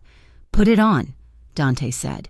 He was sitting on the leather sofa, a glass of wine in his hand. He watched her over the rim of the glass. Lena went to the downstairs bathroom and changed. When she came out, the music seemed louder, the lights dimmer. She walked into the living room. The velvet hugged her body, catching the light as she moved. She spun slowly, checking the flow of the skirt. "Well?" she asked, turning to face him. "Does it work?" Dante set his glass down on the coffee table. He didn't answer immediately. He stood up and walked toward her. His gaze was warm, heavy, and devoid of the predatory edge she usually saw. It was a look of admiration. "It works," he said softly. He stopped in front of her. He reached out and traced a line down her bare arm with the back of his fingers. His touch was feather-light, sending shivers racing across her skin. "I keep thinking about that first night," Dante murmured. "About what you said." "I said a lot of things," Lena whispered, her breath hitching. "You said, 'This dress isn't for you,'" Dante quoted. His voice dropped, becoming rougher, like raw silk. "It drove me crazy. No one tells me no. But you drew a line in the sand." He stepped closer, his body heat radiating toward her. "I do not want to cross that line if you do not want me to. Lena, but I have to tell you, I want to be the one you design for. I want to be the one who gets to see you in these dresses before the rest of the world does." Lena felt her cheeks flush. The air in the room was suddenly thin. "You are already my client, Dante." "You know that is not what I mean," he said. He took another step, backing her gently until her shoulder blades met the cool wall. He didn't trap her. He just occupied the space in front of her, making her the center of his world. He placed one hand on the wall beside her head. The other hand moved to her lower back, splaying wide over the velvet. He drew her closer, not with force, but with a steady, magnetic pressure. Lena looked up into his eyes. They were dark, dilated, and filled with a raw need that mirrored her own. "Lena," he whispered. She didn't answer. She reached up and threaded her fingers into the hair at the nape of his neck. Dante groaned, a low, guttural sound, and crashed his mouth down on hers. This kiss wasn't like the one in the office. That had been relief and adrenaline. This was hunger. This was a slow burn catching fire. His mouth moved over hers with devastating skill. Lena opened to him, meeting his intensity. Her hands fisted in the front of his shirt, pulling him against her. She wanted to be closer than physics allowed. His hand on her back slid lower, pressing her hips against his. She could feel the hard ridge of his arousal, the proof of how much he wanted her. The strap of the green dress slipped down her shoulder. Dante broke the kiss to trail his lips along her jawline, down to the sensitive cord of her neck. "Dante!" Lena gasped, her head falling back. He kissed the hollow of her throat, his breath hot against her skin. "Tell me to stop," he murmured against her pulse. "Tell me to stop, and I will walk away." Lena's mind was spinning. She thought of Maya's warning. They possess. She thought of Sam's terror. He erases people. She was terrified, not of him hurting her, but of the world he lived in. And yet, she had never felt more alive than she did right now, pressed against a wall by a man who could burn the city down for her. "I am scared," she whispered. Dante froze. He pulled back just enough to look at her. His eyes were heavy-lidded, his breathing ragged. "Scared of me?" he asked, his voice strained. "No," Lena said, shaking her head. "I am scared of how much I want this. And I am scared of your world. I do not know if I can survive it. Dante." Dante looked at her for a long, agonizing moment. The desire in his eyes didn't fade, but it was overlaid with a profound, painful respect. He rested his forehead against hers, closing his eyes. He took a deep, shuddering breath, exhaling slowly. "I will not drag you into the dark if you are not ready," he said, his voice quiet. He moved his hand from her waist to cup her cheek, his thumb brushing over her cheekbone. "I would rather wait," Dante said, pulling back and looking at her with an intensity that shook her to her core. "I would rather wait 100 years than have you regret touching me." He stepped back, putting space between them. He adjusted his shirt, his hands trembling slightly. "Go upstairs," he said gently. "Get some sleep. I will take the couch down here." Lena looked at him, her heart aching with a confusing mix of frustration and gratitude. She nodded, pulling the strap of her dress back up, and turned toward the stairs. She didn't look back. If she had, she would have seen Dante watching her go, looking like a man who had just let the only thing that mattered walk away. Outside, in the darkness of the forest, a shutter clicked. 100 yards away, concealed in the underbrush, a figure lowered a camera with a high-powered telephoto lens. The man checked the digital display. The image was grainy but clear. It showed Dante and Lena through the floor-to-ceiling windows of the safe house. It showed them cooking. It showed them against the wall. It showed the intimacy of a man with his guard completely down. The photographer smiled, a cold, mercenary expression. He pulled out his phone and dialed a number. "I have the proof," the man whispered. "Rocco was right. The boss has a soft spot." "Send it," a voice on the other end commanded. "Kovac wants to see exactly what he is going to destroy." The man hit send. The photo traveled through the digital ether, bouncing from a tower in the woods to a server in the city, landing on a screen in a back room of a rival club. In the silence of the safe house, Dante and Lena slept, unaware that the fragile bubble of happiness they had found was about to be shattered by the violence of the world they couldn't escape. The target on Lena's back was no longer theoretical. It was painted in bright, digital neon, and the wolves were already gathering at the gate. The night air outside the service entrance of Club Aurelio tasted of rain and stale exhaust. Lena Hart stepped out onto the pavement, clutching her garment bag tight against her chest. She checked her watch. It was past 11 o'clock. The fitting with the hostesses had run late, dragging on into the hours where the city shifted from bustling to predatory. Usually, Nico was waiting for her. The large black SUV had become a permanent fixture in her peripheral vision over the last few weeks. A silent, metal guardian that she had grown to rely on, even if she hated admitting it, tonight. The alley was empty.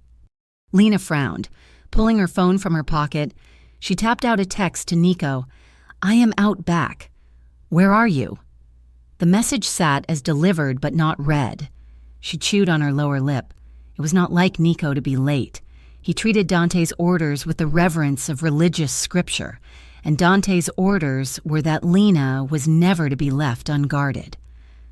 A sudden commotion erupted from the front of the club, around the corner. She heard shouting, the crash of glass, and the distinct booming voice of the head bouncer yelling for backup. Lena took a step toward the noise, then stopped. If there was a fight, that was where Nico would be. He was head of security. After all, he was probably breaking up a brawl between overserved patrons. "It is fine," she told herself, tightening her grip on her bag. "My apartment is only 4 blocks away. I have walked it 1,000 times." She did not want to be the damsel who waited by the door. She adjusted her strap and started walking. The streetlights on 4th Avenue were flickering, casting long, jumping shadows against the brick walls. Lena walked briskly, her heels clicking a sharp rhythm on the damp concrete. She was 2 blocks away when the feeling hit her. It was a prickle on the back of her neck, an ancient evolutionary warning that whispered, "Run." She glanced over her shoulder. A gray van was rolling slowly down the street, its headlights off.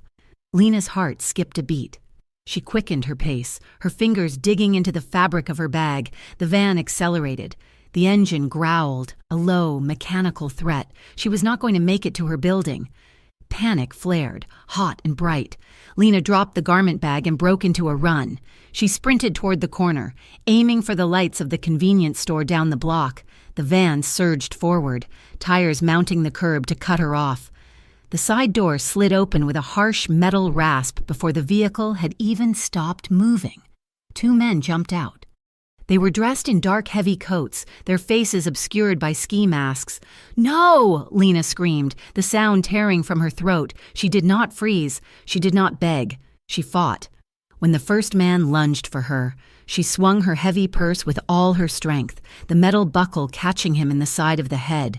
He grunted, stumbling back, but the second man was already there. He grabbed her from behind, his arms locking around her waist like iron bands. "Get off me!" Lena shrieked. Kicking backward, her heel connected with a shin, earning a sharp curse from her attacker. She twisted violently, scratching at the hands that were trying to secure her. Her fingernails raked across skin, drawing a pained hiss. For a second, she thought she might break free. She was fueled by adrenaline and a terrifying clarity of survival. Then a third man stepped out of the van. He didn't grab her. He stepped in close and drove a fist into her stomach. The air left Lena's lungs in a rush. The world grayed out. Her knees buckled and the fight drained out of her limbs, replaced by a paralyzing wave of nausea. They dragged her toward the open door. Lena gasped, trying to draw breath, trying to scream, but only a wheeze came out. She thrashed weakly, her hand flailing, knocking her phone from her pocket. It hit the pavement with a sickening crunch. "Get her in," one of the men growled. They heaved her into the back of the van. The smell of stale tobacco and old sweat assaulted her senses. Lena clawed at the floor mat, her fingers seeking purchase, but a heavy boot shoved her further inside. The door slammed shut, sealing out the streetlights, the city, and the safety she had thought she had. Dante Morelli sat at the head of a long, glass table in the private conference room on the top floor of the club. The air in the room was conditioned to a crisp chill. Opposite him sat 3 representatives from the dockworkers' union, men with thick necks and nervous eyes. "The percentage is not negotiable," Dante said. His voice was calm, almost bored. He adjusted the cuff of his shirt, the one Lena had tailored for him just last week. "You ensure my containers are offloaded first, and you get your cut. If you want more, you need to offer more value. Right now, you are barely justifying the current rate." The lead representative opened his mouth to argue, but the phone sitting on the table in front of Dante buzzed. Dante ignored it. He never took calls during a negotiation. It was a power move. The phone buzzed again and again. Dante frowned. It was his personal line, the number that only 5 people in the world had. He glanced down. Unknown number. A cold feeling settled in his gut. It was not fear. Not yet. It was intuition. He held up a hand, silencing the room. He picked up the phone and swiped to answer. He did not speak. He just listened. "Dante." A voice rasped on the other end. It was distorted, but the accent was thick. "Eastern European, Kovacs Lieutenant. "You're interrupting my business," Dante said, his tone lethal. "This had better be a resignation." "Not a resignation," the voice laughed. It was a wet, ugly sound. "An exchange. Listen." There was a rustle of movement on the other end, and then a sound that stopped Dante's heart in his chest. "Let me go, you cowards!" It was Lena. Her voice was muffled, terrified, but unmistakably hers. Then there was a sound of a strike, a dull thud, and a sharp cry of pain that cut through Dante like a blade. "She has a lot of fight in her," the voice said. "Pretty skin, though. Be ashamed to bruise it more." Dante stood up. He didn't realize he had done it. His chair scraped loudly against the floor. The temperature in the room seemed to drop 10 degrees.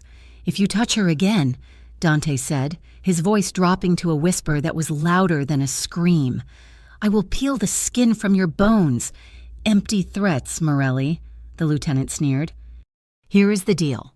We want the shipping routes, all of them, and 5 million in cash. You have 1 hour.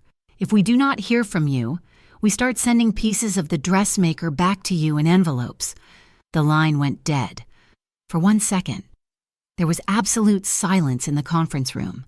Then Dante moved. He didn't just get angry. He exploded. He grabbed the heavy glass table with both hands and flipped it. The massive slab of glass and steel crashed onto its side, smashing into the wall, shattering carafes of water and sending the union representatives scrambling back in terror. "Get out!" Dante roared. The men didn't wait to be told twice. They scrambled for the door, tripping over each other in their haste to escape the demon that had just surfaced. Dante stood in the wreckage of the room, his chest heaving. His hands were shaking, not with fear, but with a violence so raw it threatened to consume him. The door burst open. Nico ran in, his face pale, sweat beading on his forehead. "Boss," Nico panted, "the distraction out front. It was a setup. I got back to the alley. She's gone. Her phone was on the ground." Dante looked at Nico. The rage in Dante's eyes was so intense that Nico, a man who had killed for him, took a step back. "They have her," Dante said. His voice was no longer shouting. It was dead. "Kovac has her. We need to lock down the city," Nico said, shifting instantly into soldier mode. "I will call the captains. We will tear this town apart." "No," Dante said. He walked over to the window, looking out at the city lights that suddenly looked like enemy fire.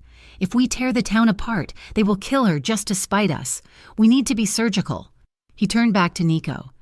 "Get the tech team. I want that call traced. I want the traffic cameras from 4th Avenue hacked. I want every favor we are owed called in. Now." "Dante," Nico said, his voice low, "if we go into Kovac's territory with a hit squad, it is war. Total war.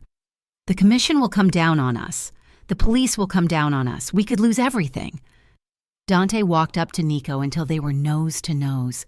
"I built this empire," Dante said, his voice trembling with suppressed emotion. "I built it brick by brick. But if she dies, Nico, if she dies, I will burn it all to the ground myself just to warm my hands on the ashes. There is no empire without her. Do you understand?" Nico looked at him, seeing the truth in his eyes. He nodded once. "Understood. I will get the weapons." The warehouse smelled of rust, damp concrete, and old, dead machinery. Lena sat zip-tied to a metal chair in the center of a large, empty floor. Her lip was bleeding, the metallic taste of copper filling her mouth. Her stomach throbbed where she had been punched, a dull, sickening ache that radiated through her body with every heartbeat.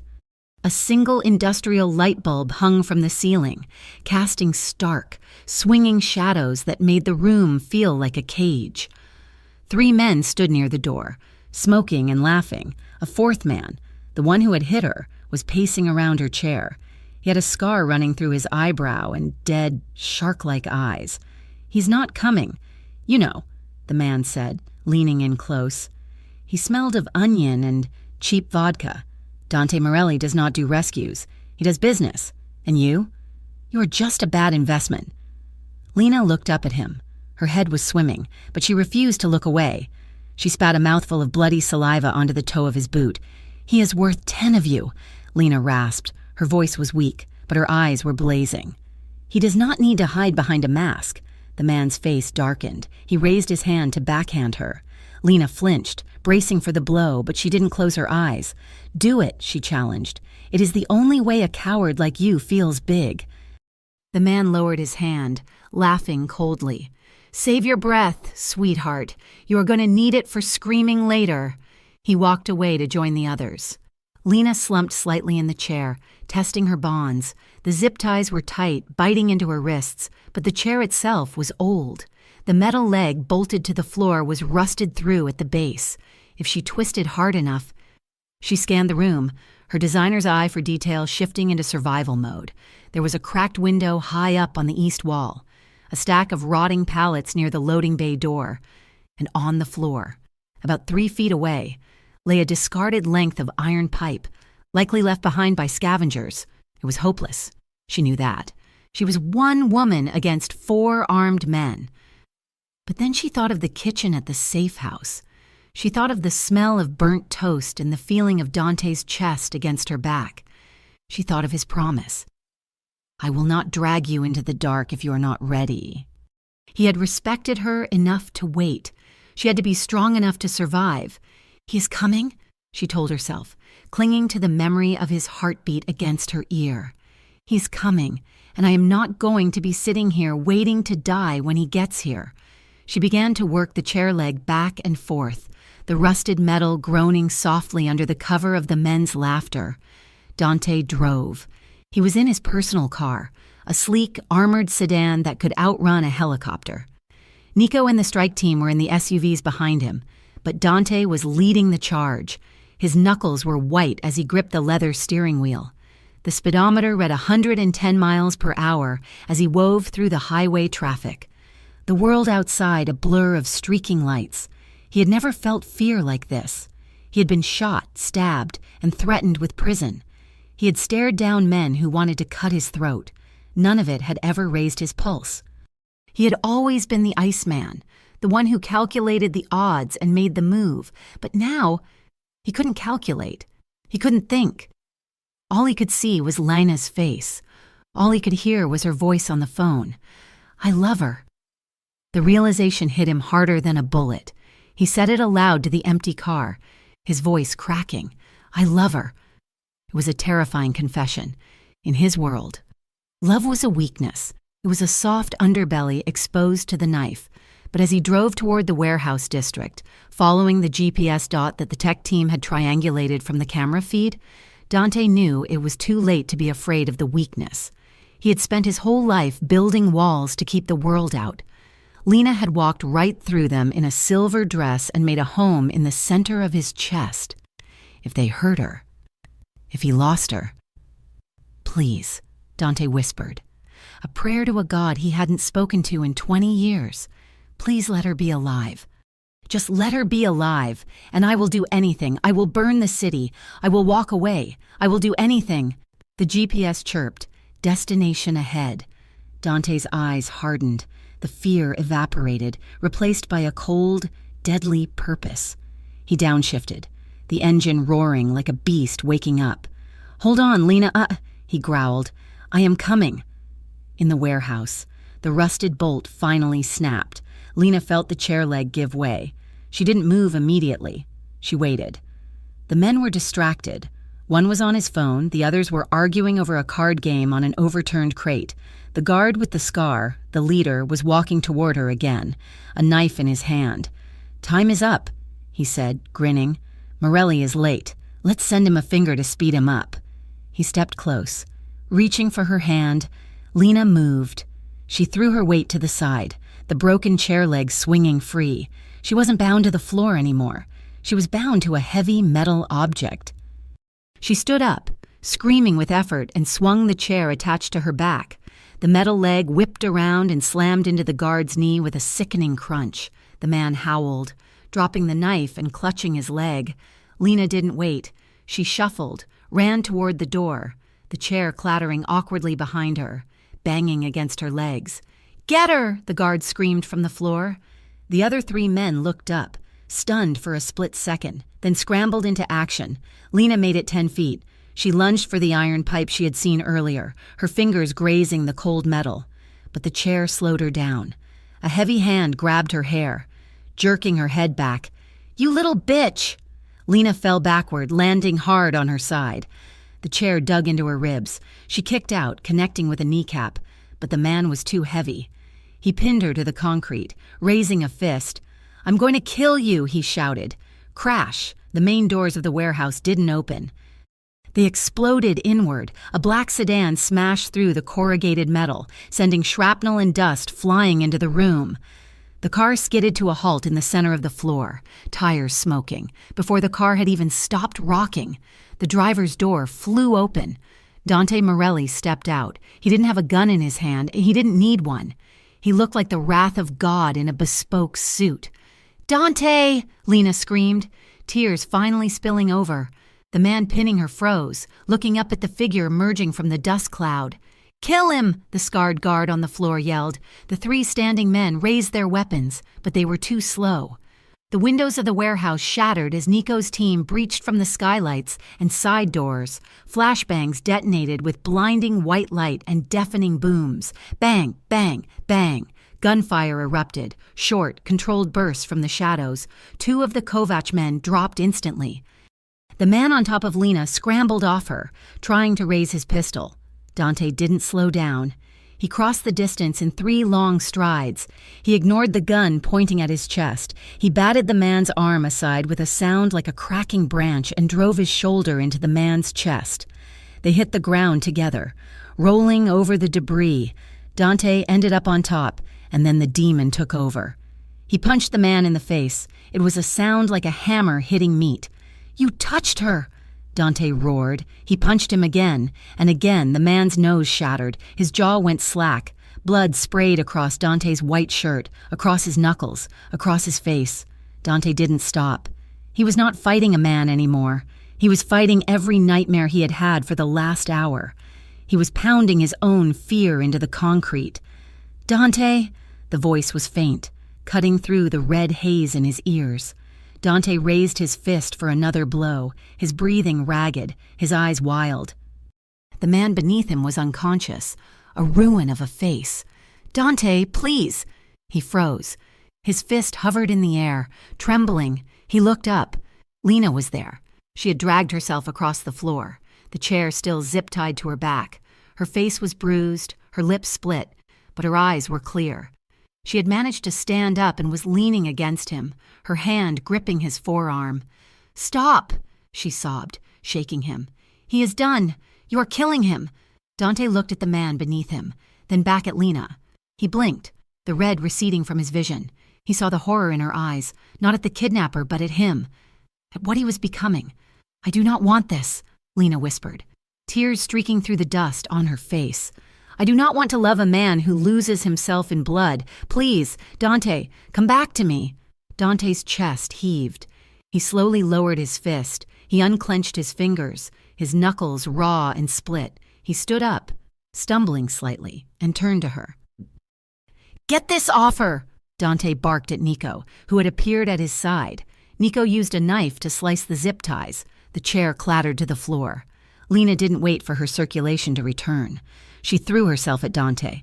He caught her, burying his face in her neck, his bloody hands hovering in the air, afraid to touch her, afraid to stain her with the violence he had just committed. "I have you," he whispered, his voice broken. "I have you. I'm sorry. I'm so sorry." Lena gripped his jacket, pulling him down, not caring about the blood. She held him as the sirens began to wail in the distance, anchoring him to the earth, saving him from the darkness just as he had saved her from the warehouse. The silence in the warehouse was a fragile thing. It lasted for exactly 10 seconds, just enough time for Lena to feel the warmth of Dante's chest and believe, falsely, that the nightmare was over. Then a shadow detached itself from the gloom of the loading dock office. "Touching!" a voice sneered. It was wet and breathless, like air wheezing through a broken ribcage. Dante spun around, shielding Lena, but he was a fraction of a second too slow. Victor Kovac, the head of the rival syndicate, stepped into the light. He was a ruin of a man. His suit was shredded, covered in dust and plaster from the car's impact. Blood streamed from a gash on his forehead, blinding one eye. He was limping heavily, dragging his left leg as if the bone was shattered, but his hand was steady, and in his hand was a heavy, chrome-plated revolver. He didn't aim at Dante. He aimed at Lena. "Move away from her, Morelli," Kovac rasped. He took a stumbling step forward, the gun barrel not wavering from the center of Lena's chest. "Or I will paint the walls with her." The air left the room. The relief that had flooded Dante's veins turned instantly into ice. Nico and his men raised their weapons, a dozen laser sights dancing on Kovac's chest, but no one fired. They couldn't. Kovac was too close, and he was using Lena's body as his leverage. Kovac lunged, grabbing Lena by the back of her neck and hauling her roughly against his chest. He pressed the cold steel of the gun barrel into her temple. "Drop it!" Kovac screamed, his spit flying. "Drop the guns or she dies right now." Dante froze. He looked at Lena. Her eyes were wide, filled with a fresh wave of terror, but she was not screaming. She was looking at him. "Dante," she whispered, a sound so faint he read it on her lips rather than heard it. Dante looked at the gun pressed to the head of the woman who had just saved his soul.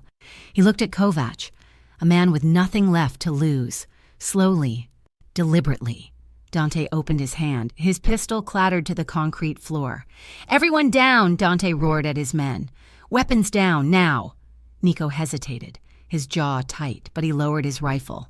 One by one, the security team placed their weapons on the floor. Dante raised his hands, showing his empty palms.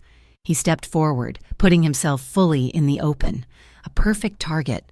"You want me?" "Victor," Dante said. His voice was calm, terrifyingly steady. "I am the one who took your territory. I am the one who burned your shipments. She is nothing. She is just a tailor. Let her go, and I will walk over there. You can put a bullet in my head, and my men will let you walk out." Lena stopped breathing. She stared at Dante. He wasn't bluffing. There was no calculation in his eyes, no hidden strategy. He was offering his life for hers. The realization hit her with the force of a physical blow. The great Dante Morelli, the man who built an empire on selfishness and power, was willing to die just so she could walk out of a warehouse. "You think I'm stupid?" Kovac laughed, a jagged sound. He tightened his grip on Lena, the gun digging painfully into her skin. "I kill her first, then I kill you, then we see who walks out." Kovac shifted his weight. He winced, a spasm of pain crossing his face as he put pressure on his injured left foot. Lena felt the tremor run through his body. She looked down. His left shoe was at an odd angle. He was leaning heavily on his right side to compensate. She remembered the pipe. She remembered the feeling of metal crunching into bone earlier. She remembered what Dante had said about fitting the war you are fighting. This wasn't a negotiation. It was a distraction. Lena caught Dante's eye. She didn't signal. She just hardened her gaze. Dante saw it.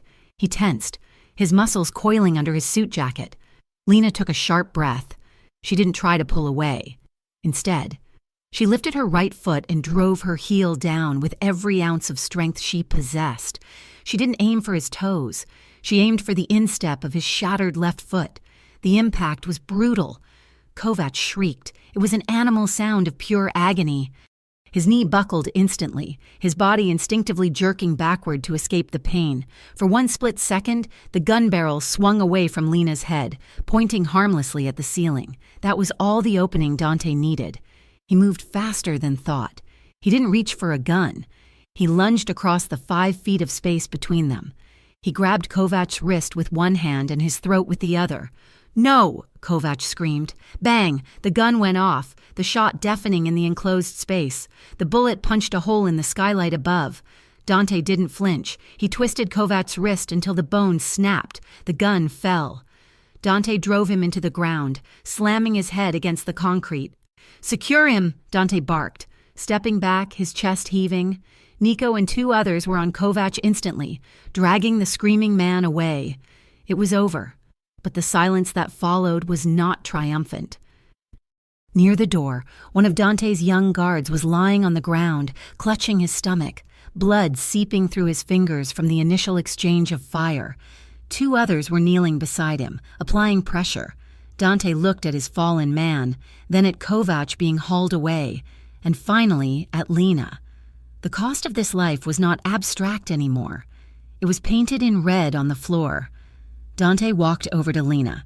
She was standing near the pallets, shaking violently. The adrenaline had crashed, leaving her cold and trembling. "Lena," he said. His voice was hoarse. She looked up at him. Her face was smeared with dust, her hair a mess, her dress torn, but she was alive. "I thought—" she started, her voice breaking. She reached out with bandaged fingers and touched his face, tracing the sharp line of his jaw as if to confirm he was real. Tears streaked through the grime on her cheeks. "I thought I would never see you again."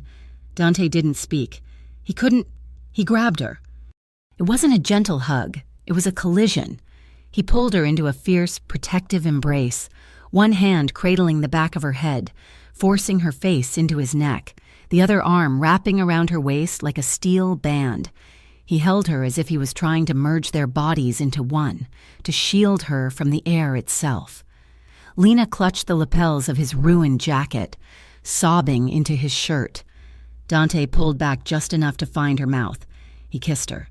It was desperate. It was messy. It tasted of salt and fear and blood. His lips were rough against hers, demanding and giving everything at once. It was a kiss that said, "I am alive and you are mine, and I am never letting you go." They broke apart, gasping for air, foreheads resting together. "Let's go home," Dante whispered against her lips. "Let's go home." The penthouse was quiet. The medics had come and gone, stitching the cut on Dante's hand and bandaging Lena's ribs. The staff had cleaned away the blood, but the atmosphere was heavy with the ghost of the violence they had survived. Dante stood by the window, looking out at the city. He wore a fresh shirt, but he hadn't buttoned it.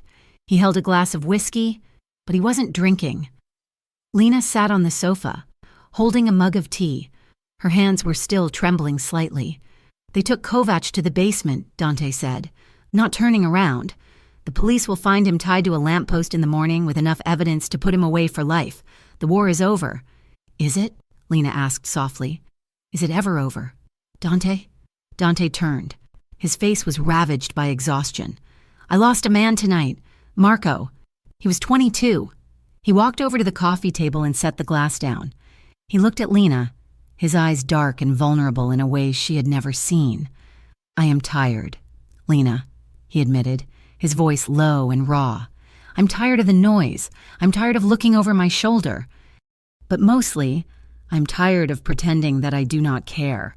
He dropped to one knee in front of her, ignoring the protest of his bruised body. "When I heard your voice on that phone," Dante said, taking her hands, "when I thought he was going to kill you, nothing else mattered. The business, the money, the reputation, it all turned to ash. I realized that if I had the whole world, but I did not have you, I would have nothing." He squeezed her hands. "I love you. Lena, I love you, and it terrifies me." Lena looked at him. She saw the truth in his eyes. She saw the monster he thought he was, and the man he actually was. She didn't answer right away. She gently pulled her hands from his grip. Dante's face fell. He started to stand up, thinking she was rejecting him. "Wait," Lena said. She stood up and walked out of the room. Dante stood there, confused, his heart hammering in his chest. Had he pushed too hard? Had the violence been too much? 5 minutes passed. Then, the door to the bedroom opened. Lena walked out. She had washed her face and brushed her hair, and she was wearing the silver dress. The silk shimmered in the low light of the penthouse, clinging to her body like liquid moonlight. It was the dress she had worn the night they met, the dress she had made with her own hands. She was barefoot. Her eyes were bright with emotion. She walked across the room and stopped 3 feet from him. Dante stared at her, his breath catching in his throat. "You remember what I told you," Lena said softly. "That first night?" Dante nodded, unable to speak. "I said, 'This dress isn't for you,'" Lena repeated. She ran her hands down the silk at her hips. "It still isn't for you, Dante. It is for me. It is who I am. I am not a mob wife. I am not a victim. I am a designer. I create things." She took a step closer. "But," she continued, her voice gaining strength, If you want a place in my life, you are going to have to fit into it. You have to fit into the world where I exist. You cannot tear it apart. I will not love a man who brings war to my doorstep." Dante looked at her. He looked at the dress that represented her dreams, her talent, her independence. He stepped closer. He reached out, his fingers trembling slightly, and swept them along the edge of the dress at her shoulder. His touch was reverent, as if he was touching a holy relic. "I do not want war anymore," Dante whispered. "I have spent 10 years legitimizing this family, the shipping, the real estate, the clubs. It is 90% legal. I held on to the rest because I thought I needed the power." He looked into her eyes. "I will cut it loose. The loans, the protection rackets, the violence. I will finish the transition. It will cost me half my fortune, but I will do it. I will make this life safe for you. I promise you, Lena. No one will ever use you as leverage again." Lena searched his face. She saw the resolve. She saw the love. "Okay," she whispered. She stepped into him. Dante made a sound low in his throat and gathered her into his arms. He didn't crush her this time. He held her as if she was made of glass, precious and fragile. His hands settled respectfully at her waist, pulling her flush against him. He lowered his head and kissed her. It was a slow, deep kiss. It wasn't fueled by adrenaline or fear. It was fueled by a promise. It was tender, leading with a softness that promised a different kind of future. Lena melted into him, her arms winding around his neck, her fingers resting over the steady, strong beat of his heart. They both knew the danger wouldn't vanish overnight. They knew there would be shadows, but as they stood there in the moonlight, wrapped in silver silk and silence, they chose to let the tenderness lead. 8 months later, the gallery in the meatpacking district was buzzing with quiet energy. It wasn't the loud, chaotic thump of a nightclub. It was the sophisticated hum of art and commerce. Waiters circulated with trays of champagne. Photographers snapped pictures of the mannequins arranged on the central dais. The sign on the wall, in elegant silver lettering, read L, Heart, the debut collection. Lena stood near the entrance, smoothing the lapel of her white tuxedo jacket. She looked nervous. "Stop fidgeting," a deep voice rumbled beside her. "You are the best thing in this room." Lena looked up. Dante stood next to her. He looked different. The hardness around his eyes had softened. He was still imposing, still dangerous in the way a dormant volcano is dangerous, but he looked lighter. He was wearing a suit she had designed for him, navy blue, double-vented, perfectly tailored to his broad shoulders. "They are just being polite," Lena whispered, eyeing a critic from the Times. "They are not being polite," Dante said, taking her hand and interlacing their fingers. "They are impressed. The pre-orders are already sold out, and the funding for the next season is secured. Legally." He squeezed her hand. "We built this. Lena, you built this." Lena looked at the room. She saw her dresses on the models. She saw the life she had dreamed of while stitching seams in a back room at midnight. She looked at Dante. He wasn't the man lurking on the balcony anymore. He was the man standing beside her, holding her hand in front of the world. "We built it," she agreed. They walked into the room together. The cameras flashed, capturing the image of the fashion designer and the businessman. They walked as partners, fingers intertwined, stepping out of the shadows and into the light. It wasn't a fairy tale. The city outside was still hard, and the past was a long shadow. But as Dante leaned down to whisper something in her ear that made her laugh, Lena knew they would face it all, together. The dress finally fit. Thank you so much for reading this story. I really hope you enjoyed the journey of Lena and Dante as much as I enjoyed writing it for you. If you like this story, please let me know in the comments below. I would love to hear where you are listening from and what your favorite part was. Don't forget to subscribe to Mafia Romance Stories for more passionate, intense, and emotional tales just like this one. Share your thoughts in English, and I will see you in the next story.